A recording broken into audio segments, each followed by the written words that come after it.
ते आरोप करतायत त्यांनी पहिले स्वतःच्या गिरेबांमध्ये झाकून बघावं. आम्ही दिलेलं आरक्षण, महायुतीने दिलेलं आरक्षण ते मुख्यमंत्री असताना टिकवू शकले का दुर्लक्ष केलं? मग मराठा समाजाबद्दल किती तुम्हाला कळवळा आहे, किती तुमची भूमिका दुटप्पी आहे?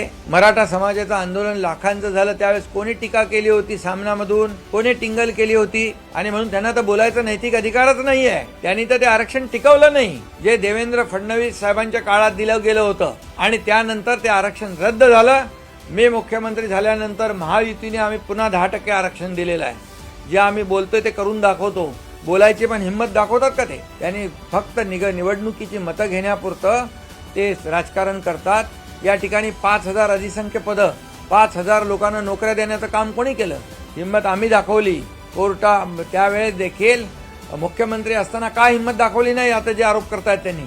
आणि म्हणून त्यांनी आमच्यावर बोलण्याचा नैतिक अधिकार त्यांना नाही. ते सपसेल या मराठा समाजाच्या न्याय हक्कामध्ये अपयशी ठरलेले आहेत.